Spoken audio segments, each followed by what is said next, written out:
Bonjour à tous et merci de suivre nos vidéos. Alors aujourd'hui je vais continuer un petit peu les vidéos sur les cadenas en vous présentant nos outils dits Colibri. Alors qu'est-ce que ces outils ont de particulier? Pourquoi sont-ils dédiés au cadenas? Tout simplement parce qu'ils sont beaucoup plus petits et beaucoup plus fins que la moyenne. Vous avez ici des outils traditionnels, classiques, tout à fait efficaces sur de la serrure de bâtiment, et vous pouvez voir ici un kit Colibri en rapport, on est à peu près 2 fois plus petit. Alors, pourquoi avoir créé des outils aussi petits? Tout simplement pour travailler spécifiquement sur les cadenas. En effet, quand on travaille sur du petit cadenas, on a très souvent le même problème, c'est-à-dire que le fait d'insérer déjà un entraîneur à l'intérieur du cadenas, puis d'utiliser un outil classique comme celui-ci, eh bien, ça nous conduit nécessairement, comme vous le voyez là, à abaisser en position basse absolument toutes les goupilles du cadenas. Et on n'a malheureusement pas d'autre possibilité compte tenu de la hauteur de lèvre du cadenas.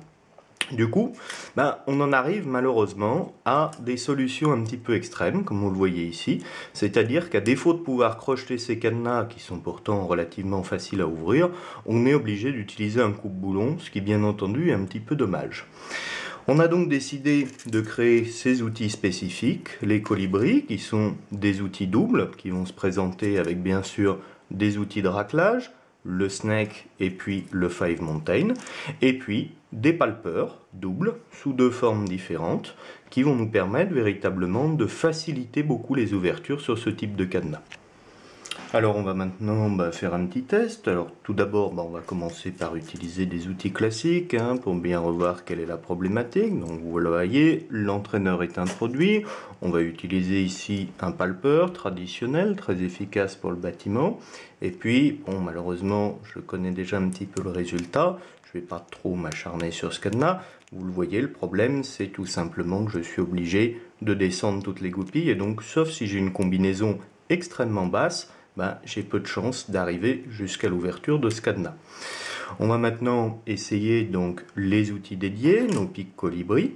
Alors, je prends tout d'abord un entraîneur un petit peu plus fin qui va me permettre de dégager plus de place à l'intérieur de mon cylindre, puis un palpeur, là aussi beaucoup plus petit du coup que le précédent, et je viens faire mon crochetage.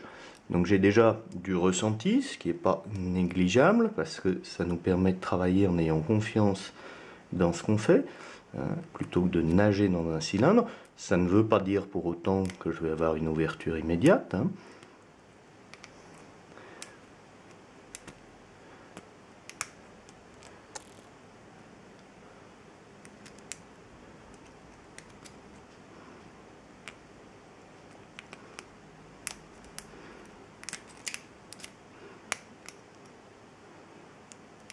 Vous voyez, le ressenti ne fait pas tout.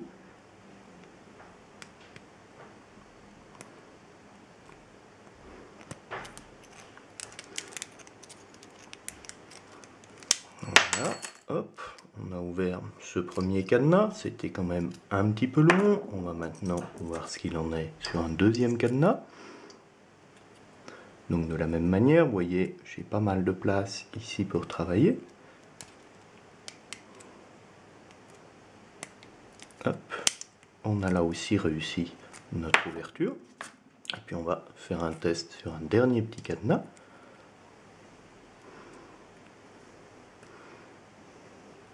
Qui est encore plus petit que les précédents.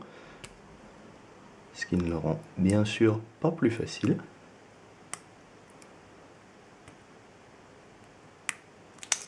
Voilà.